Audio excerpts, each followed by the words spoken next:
Bhadrang karnebhi shrunuyama devaha Bhadram pasyemakshabhiryajatraha Sthirairangaye stuštuvagam sastanubhihi Vyasema devahitayadayuhu Om Shanti Shanti Shanti.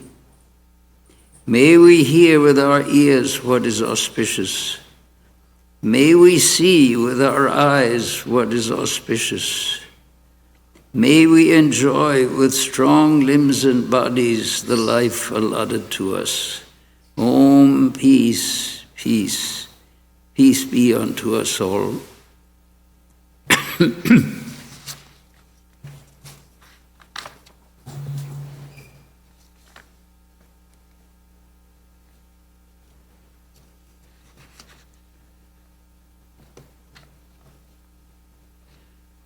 Teachers of Vedanta, in particular, as this week Swami Turiyananda,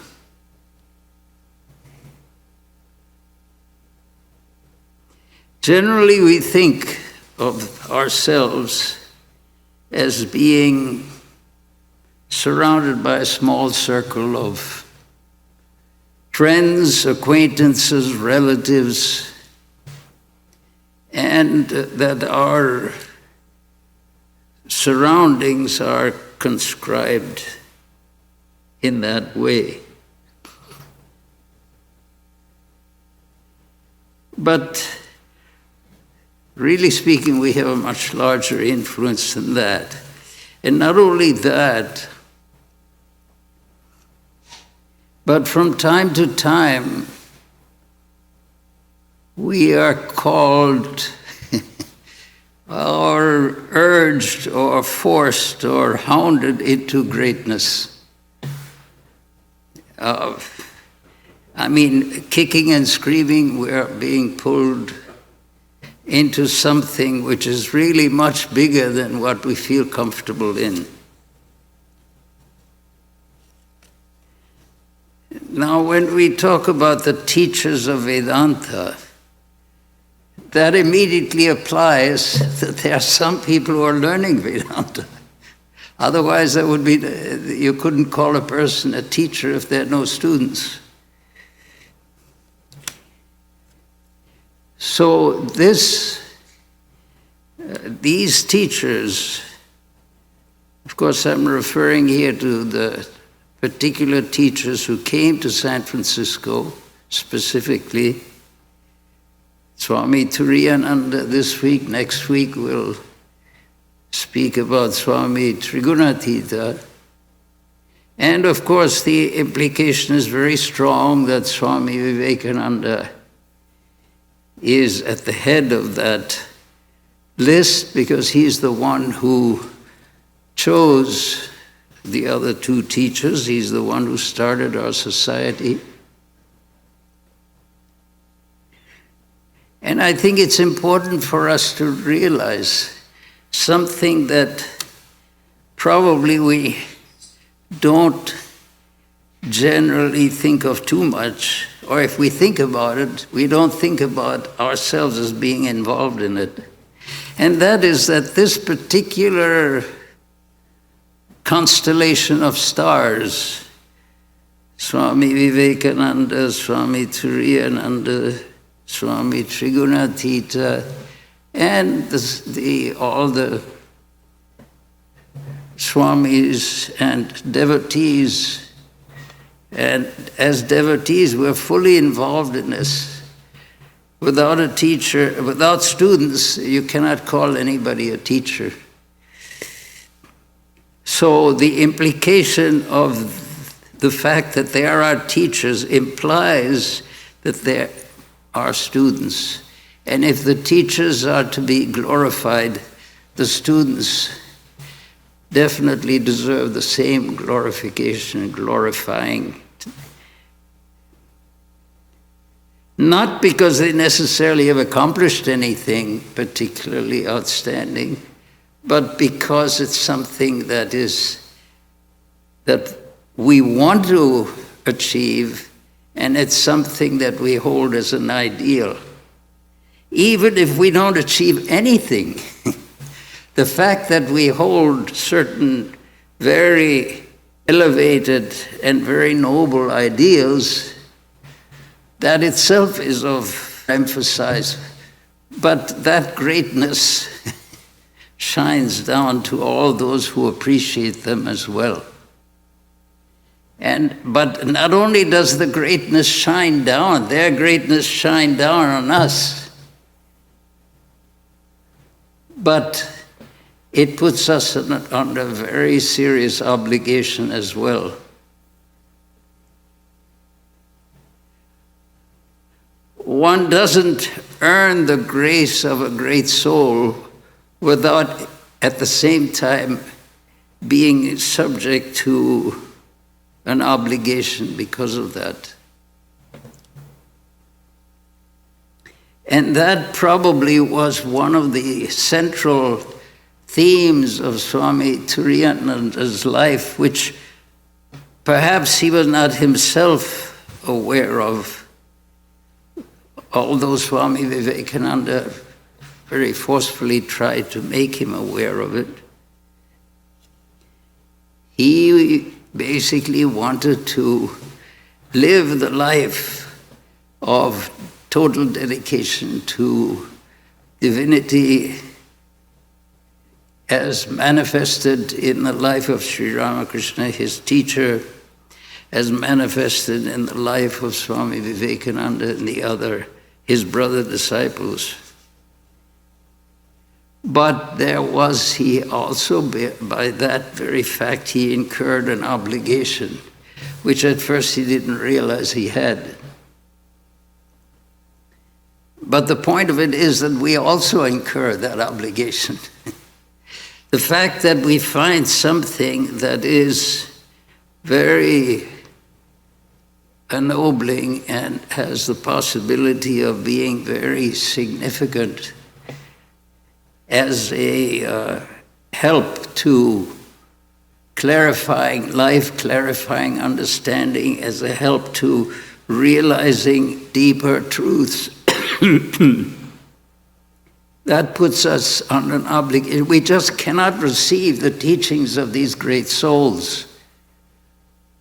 The very fact that we receive those teachings immediately puts us under an obligation. We have to pass on to others that inspiration that we ourselves have received. Okay, we're not necessarily going to go around the world and hold tremendous lectures for 4,000 or 5,000 people and say heroic words like Sisters and Brothers of America, and 7,000 people or so get up and clap. That was reserved for Swamiji. That is not part of our... that's not, certainly not in any way on our horizon. But thereby to say that there is nothing on our horizon, that is wrong. We are obligated to spread that which we ourselves have found to be true. We are obligated to spread. Why is that so? Because unselfishness is the law. And selfishness is contraction, which is death, as Swami Vivekananda said. So if we look at it in that way, there's a great significance, or a greater significance, to studying the lives of these great teachers who came to us and who taught us. We simply accept their teachings and we say, oh, this is marvelous. But we don't realize how very rare it is for such teachings to be given. For people to be bathed in a light which has come through such an illustrious succession of teachers. That is the first thing that should be emphasized. It is not a theoretical thing that we study the lives of the great souls who have taught us. It's not just enough to study. We have to become that which they are instructing us about. We have to measure up to the standard that they expected us to adhere to. But not only that, we have to spread that around. This is not something Sri Ramakrishna had mentioned two types of people who enjoy sweets. Or I think he was using mangoes. There's someone who will take these nice, juicy, ripe mangoes, and this person will carefully look around, make sure there's nobody else there, go to a quiet corner, and then enjoy the mangoes. Delicious, wonderful. Oh, it's excellent, it's wonderful. That's one type. Another type of person is the one who will say, call others, come, I have got this basket of wonderful fruit, come and share it all. And the implication was that Sri Ramakrishna certainly favored, as we also would, that second person. But we hear that and then we say, well, that's fine. We highly appreciate that. But based on or that we appreciate a teaching, a view of life, also, and we feel the great rarity of this type of approach and the great benefit that can come from it, that immediately puts us under an obligation to share that with others. So when we talk the lives of these two Swamis who will be the subject this Sunday and next Sunday, that is the purpose of studying those lives. First of all, to find out what it is, what greatness they had found, and second, once we understand that greatness, its implication, it's the possibility of its great benefit to others, it's our obligation not to hide that under a bushel, say, oh, this is wonderful, we will enjoy that, and then forget this strong obligation that it has to be spread. You should put as Jesus Christ said, if you have a light in a house, you don't put it under a bushel, you put it on a candlestick and it gives light to the whole house. So, not that we consider ourselves as something extraordinary that the world could not possibly dispense with. It's not in a selfish sense at all. It's just we have received light to be a mirror of that light. The mirror doesn't do anything to that light. You can't praise the mirror for the glory of that light. But the function of the mirror is absolutely indispensable if that light is to be seen outside the immediate area. So in that sense, we can all be mirrors for that wisdom that we have received. Now, as far as the Swami Turiyananda and Swami Trigunatitananda, whom we will speak about next week, they were totally the same in many ways and totally different in other ways. It is extremely difficult for us to understand the ideal of the wandering sannyasin, the wandering monk, that these two Swamis and others of the direct disciples of Sri Ramakrishna embodied. If you read the story of Swami Turiyananda's wanderings, not only before he came to the United States, but also after he went back to India, he went back to that same life.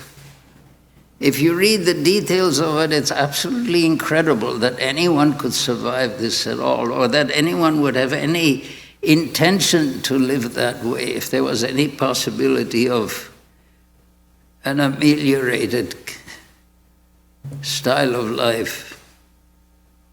Even the other disciples of Sri Ramakrishna, even great monks, in the places that these Swamis went to, were absolutely amazed at the austerities that they survived.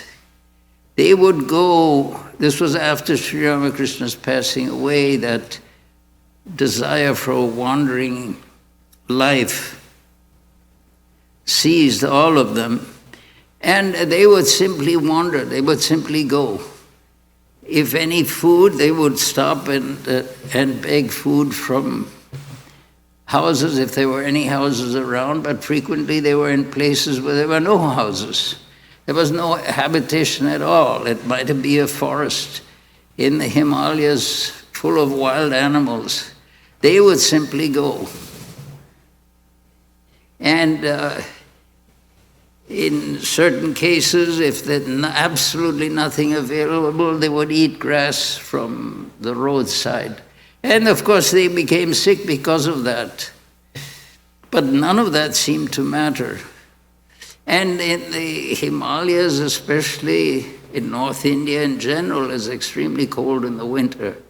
Blazing hot in the summer, but in the winter, unbelievably cold also. And if you read the tremendous difficulties, the tremendous austerities that they went through, it is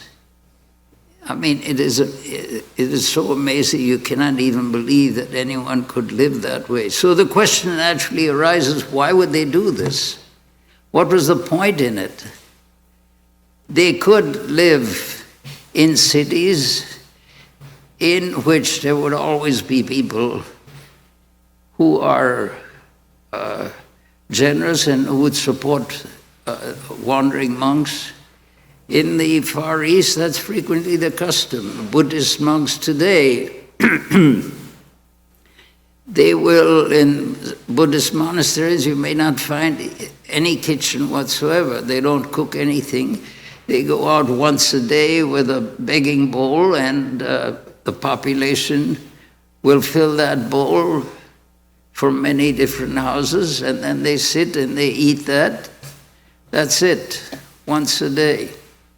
I mean, such things are still being done.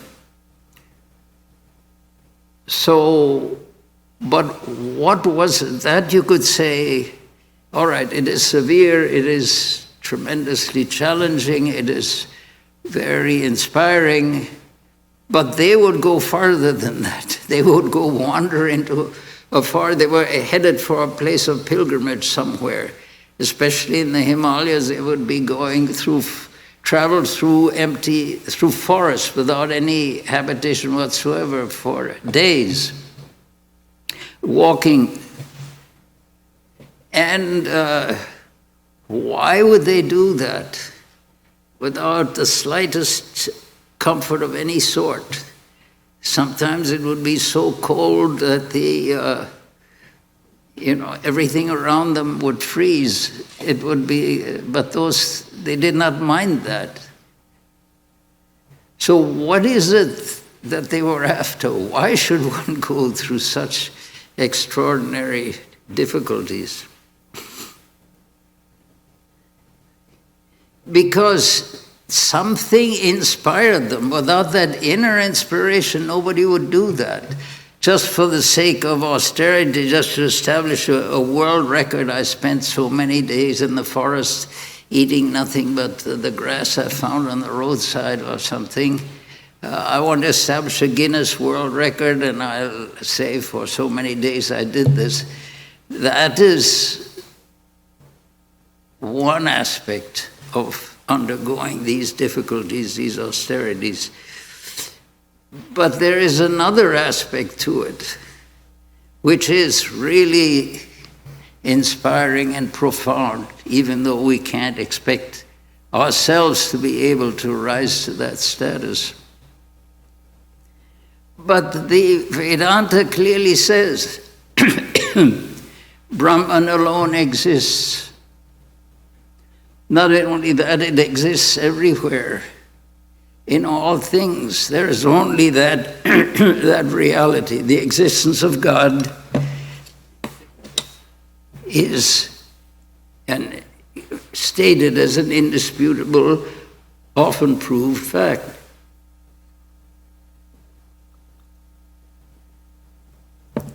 There is nothing else but God.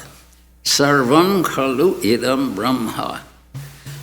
Chandogya Upanishad said, Sarvam, all this, khalu indeed, is Brahman, is not changeable. At the heart of everything that changes, there is something that does not change at all. That is the message of Vedanta.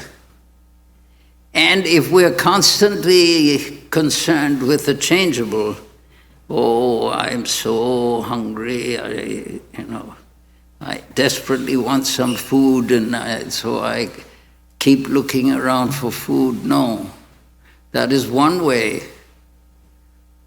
But another way is, everything is Brahman. There is only that. There is this changeable universe has a substratum, is founded on something which is unchanging. And my true nature is not this changeable body, not this changeable mind. My true nature is the unchangeable spirit, the unchangeable light that is at the heart of everything. I am that infinite, that eternal reality. That is the essence of Brahman, of the teachings of Vedanta. And that, if that is the case, at some point or other I should be able to try to prove that.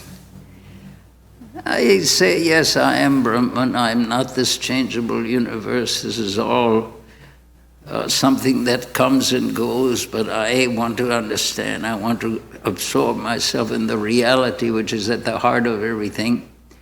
And then I go and have all these nice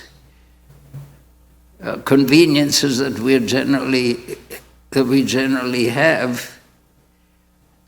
We can live that way, and that's the way we live 90%, 99% of the time. 99 and 44 100% of the time.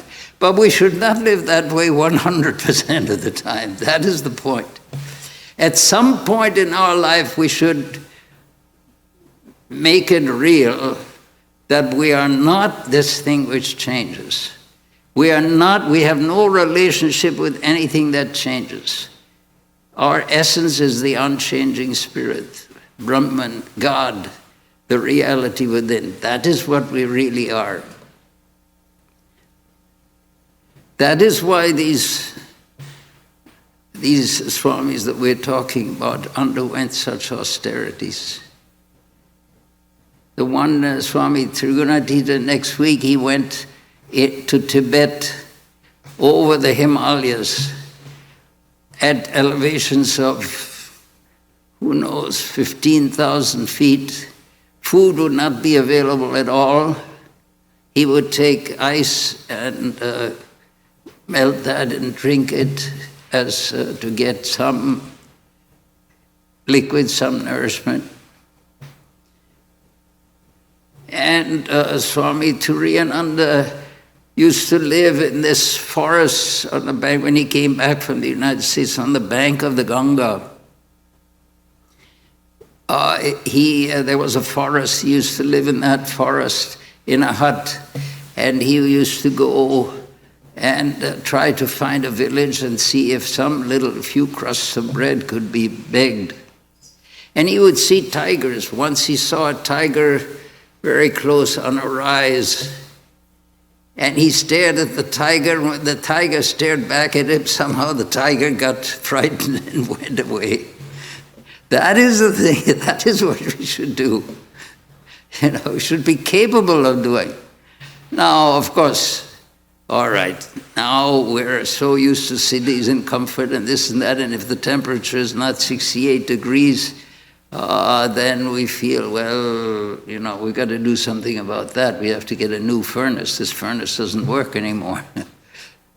That is all right. There's nothing wrong with that. But what is wrong is we should never feel that is absolutely essential. If everything changeable goes out of our life, that should not make the slightest difference to us. Because we are that which never changes, can never change, has never changed, is always real, and is at the heart of everything that does change. We have to live that way at least a little bit, some of the time, partially, if we can't, as much as we can. But we should not give up the ideal. We should not say this is all to no purpose. Who would ever want to live like that? What is the need for it? No, there's a strong need. There's an imperative need that some of us should live that way. 99.9999% of us cannot live that way. That is fine. But we should honor the 0.0001% of us who can, at least to some extent, approach this ideal. Because what you hold as an ideal, that you become. Because it is also true that in spite or even in the midst of having all the luxuries that modern society provides, all the conveniences, not only heat and food and nourishment of various sorts, but also all the other conveniences that have now become necessary and important. In the midst of all of that, somewhere, in the midst of our family obligations, in the midst of our social obligation, in the midst of all the things we desperately want to do, at some point, we should be able to say to ourselves, there is something in me which does not depend on anything. We cannot live that way because we have to depend on many things, and that's all right. But we should never say that is the reality. The reality is there is something in me which will not die even if this body dies. And the Swami Turiyananda was one of the prime examples of a person who felt that, who said that, who lived that way. In circumstances that we would consider impossible, survival would be impossible. But his mind was not on that which changes. His mind was on that which does not change. His mind was totally given to that which is eternal. And he was willing for a time to give his attention to all the things of this world that needed to be done, and he was very effective that way. He started a center in the Himalayas at Almora, which is still going and still very successful. So he was able to do all these ordinary things that we expect people to do, fully able to do that, fully capable. But he was also capable of totally dismissing everything that changes, because his mind was so firmly focused on the unchanging. Now, as far as his biography was concerned, he was born in 1863 and in Calcutta, and from his very birth he was engaged in the study of Vedanta, in the study of philosophy, because Vedanta has specialized in this study of that which is fundamental. And because through thousands of years people have been asking that very question. In Indian history, this question, what is real? What is this life all about? What is the purpose of our existence?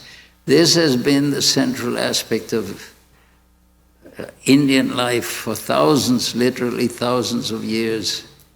It is the researchers and the conclusions done that are expressed in the Upanishads date back thousands of years. Anyway, his purpose was, even very early in his life, was to study that and to live up to that ideal, to make his life utterly pure, that is, utterly dedicated to God, to that which does not change.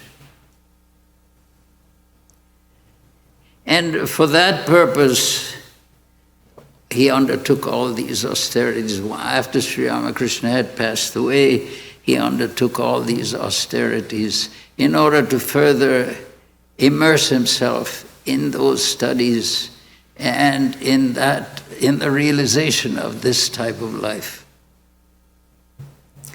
Originally, he was not, one would never have expected him to come to the West at all. Because of his lifelong habit of dedication to these ideals, of his years of wandering, totally absorbed in that. The idea that he would come to the West was something which was totally surprising, not only to himself when Swami Vivekananda suggested it, that he should accompany him to the West on his second trip, but also to his brother disciples and everyone. They were amazed that he would go. At first he said no. He said, no, that is not my style of life. I don't want to come to the West. Swami Vivekananda told him, I want the people in the West to see a monk of the traditional type, a monk who lives what the Vedanta teaches. In fact, he put it personally, he said, I want him to see what I have taught.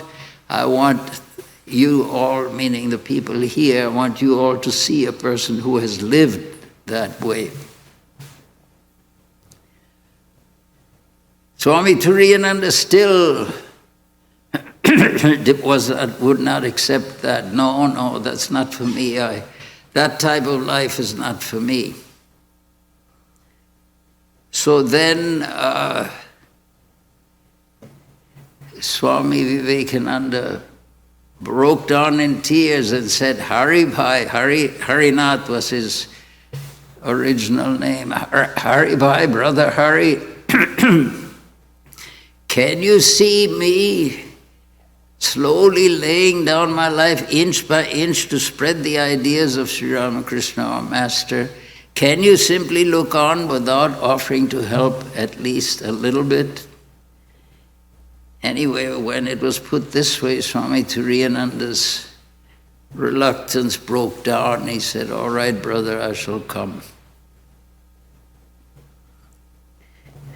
So he came to the West. And one humorous incident. You see, Sister Nivedita had come to India and had started her work for education of women in Calcutta. He started a school. And so when Swami Vivekananda came to the West the second time, she accompanied him in order to obtain funds for her work in India.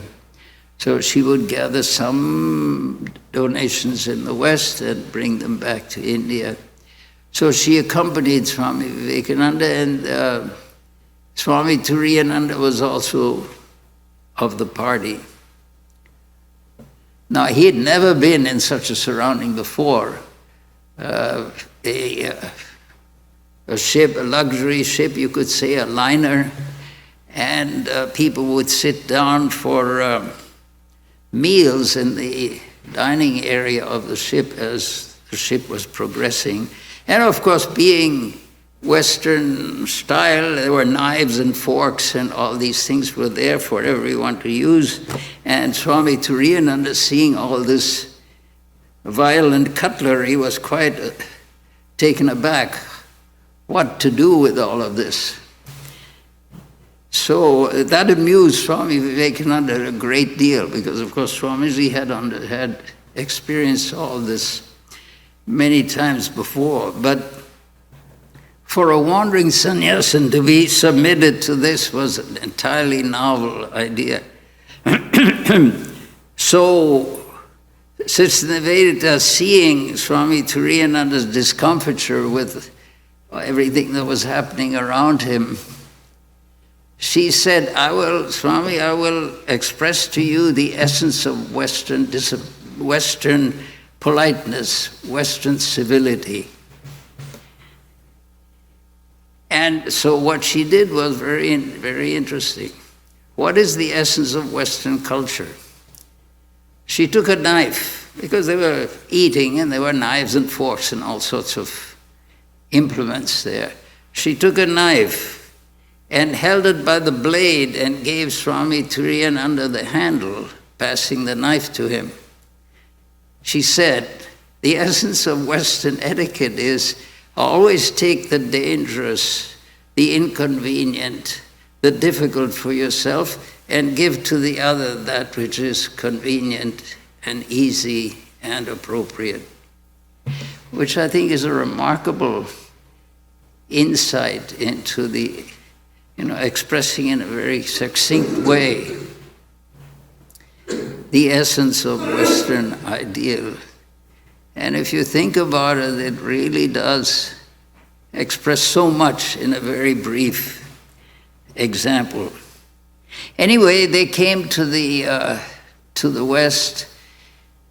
Eventually, they settled around New York for a while. Swami Turiyananda, there was a center that had been established in New York.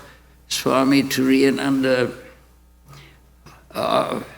lived and taught at that center for some time. Swami Vedananada was the one who was conducting the center.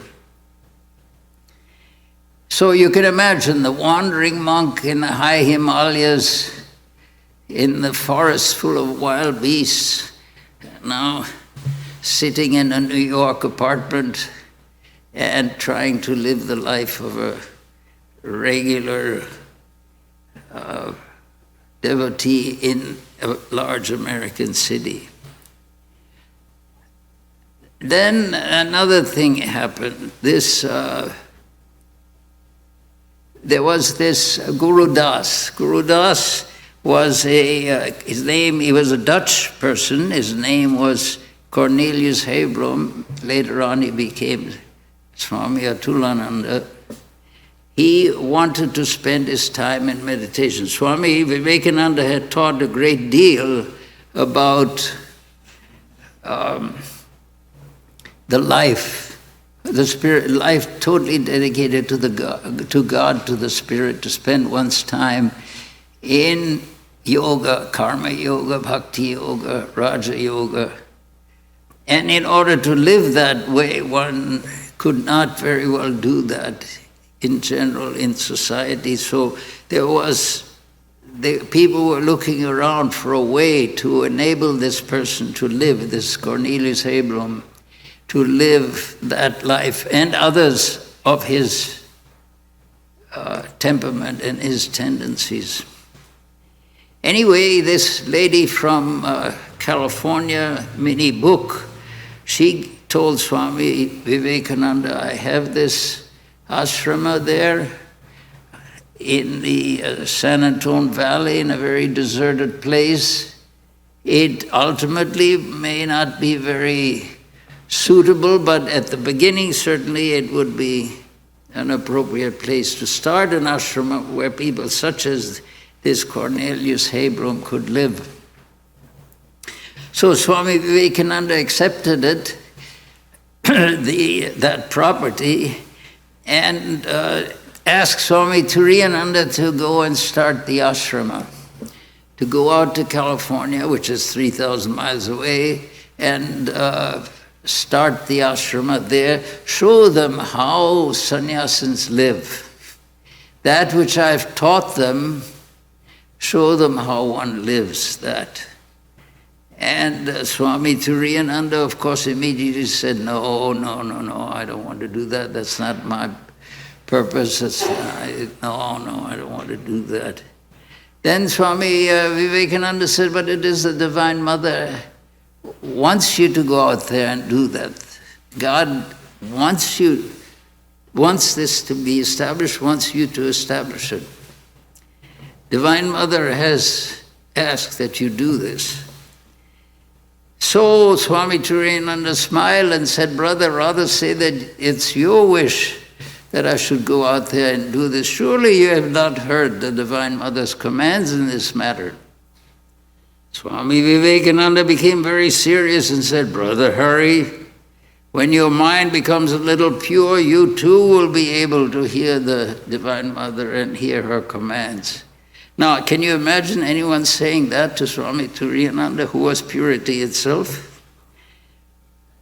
Anyway, that shows you the level at which these great Swamis were operating. Anyway, Swami Turiyananda came and established the Shanti Ashrama, and of course, there are many stories about the times there and the way he taught. He taught mainly by the tremendous force of his personality.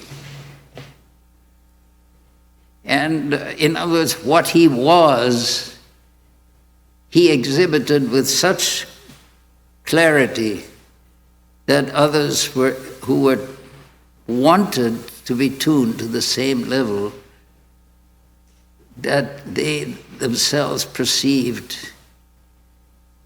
Because when you're trying to teach this idea, you can put it in words, Sarvam Kalidam Brahma, all this indeed is Brahman, yes. Aham Brahmasmi, I am Brahman. But when you say I am Brahman, what do you think? Well, what is this I? Well, it's this body, it's this mind perhaps. But that's about as far as we go. This personality, all right. But what it really means, I am Brahman, what that I is, we really don't know. And it takes tremendous insight and tremendous perseverance, tremendous dedication to get a little perception of what this I is.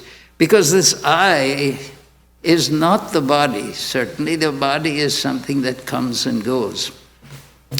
There was a time when we did not exist, and there was a time when we shall cease to exist. That is the way it appears if you think of yourself as the body. But Sri Krishna tells very clearly in the Gita, never was there a time when I did not exist, nor you, nor all these people who were there on the battlefield that he was demonstrating with Arjuna. That is because we don't think of ourselves as what we really are. And the purpose of the teachers of Vedanta, the purpose of all the teaching of Vedanta is just simply this. That very simple idea, I am not this body in essence. Yes, the body is there and it's a vehicle that I use and it's necessary for the things that have to be done at this plane. But that is not my real nature. Because even every day I go into a state in which the body is non-existent. Every day I go into that state of deep sleep in which the body is not there, nor is the mind there. So I can clearly say, I am not the body, I am not the mind. Because I can live without those two, as I do every day for some time. Some hours every day we insist that we should be sound asleep, and if we don't get sound sleep, if we have disturbed dreams and this and that, then we take medicine in order to get sound sleep. But desperately we want this. We want to go back to that state in which we are nothing. What is it that's nothing? That which we normally consider as we, namely this body and this mind. So the truth, the absolute truth must be along these lines, that I am not this body because I can live without it, as I do every night. I am not this mind because I can live without it, as I do every night. So what is it that I am? Obviously those two are there and they're needed for certain things, essential for certain things, but not absolutely essential, not absolutely necessary. So I must be something else. Otherwise, what is this that I call I? What is the essence of this existence? And this is what we try to realize when we practice spiritual disciplines. When we practice meditation, we're not trying to achieve certain postures and do this and that. When we practice meditation, we're trying to achieve that quietness of mind, that in which we will become aware of that which we really are, that there is something in us which was never born, which will never die, which is the real essence of our being. That is the essence of what we're trying to achieve. Whatever we do, everything that we do is that, with that, for that purpose. Sri Krishna says in the Gita, the aim of all actions is knowledge, that experience, that reality. As long as we think that we're absolutely tied to this body and to this mind, we'll only know that much. And then we're much disturbed by everything that happens to the body and the mind. But when we get this idea that that the essential reality within us has nothing to do with this surface, then we also perceive that the reality of everything else has nothing to do with what is on the surface, with the appearance. Neither the physical nor the mental aspect is really the essence of anything. What is the essence of anything? That is what we draw close to, that is what we appreciate, that is what we begin to feel when we quieten this mind, when we look beyond that which changes. Even intellectually we can see that. Everything that changes appears on a screen for us, appears on the screen of our consciousness. And that screen never changes. So even intellectually we can get an idea of it. I am not this body. I am not this mind. That is not my essential nature. I do have a body, I have a mind, and I use them in this way and that way, and there's a purpose and all that, that's fine. But when they go, that which is essential to me still remains.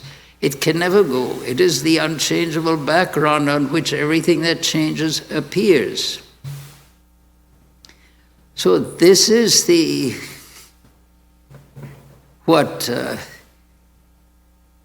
going back to the Swami Turiyananda, he was teaching Vivekachudamani, the crest jewel of discrimination of Shankaracharya at Shanti Ashrama.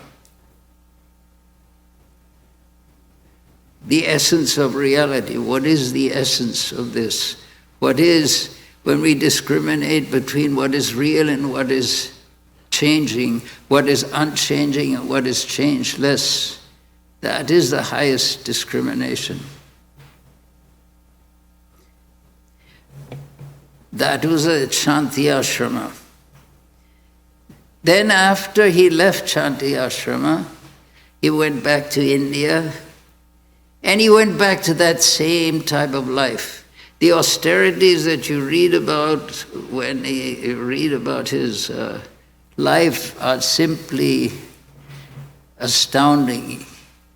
You cannot, the only way you can imagine anyone living in such an austere way, the only way it can happen is if such a person was living in the reality and not in the appearance.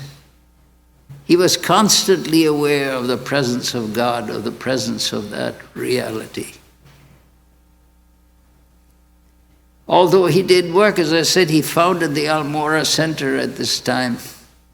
So he was doing all these things that normally we expect will be done in an organizational way. But that conclusion, he never lost. And the last few years were spent in Varanasi, which is very traditional in the Indian approach, that at the end of life, the tendency is to return to that city which has always existed. There's never been a time in history that Varanasi has not been there. And in that city, Sri Ramakrishna had a vision of those who die in that city they achieve that knowledge, that realization. Like that, you can argue about the details of these things. But in that very holy atmosphere, he lived in the last years of his life. But he has left us a legacy, that tremendous austerity, that tremendous concentration on what is real. And at the same time, a dedication to serve his teacher, to serve the order, to follow the traditions of the monastic life. The whole of Swami Turiyananda's life is a life of enormous inspiration, and though we can admire the enormous range of his austerities only theoretically from a distance, but that enormous dedication, that one-pointedness, that there is nothing real here except the divine reality that underlies everything. The only thing that is real here is that which never changes, and that is God. the unchangeable background of everything. Thank you.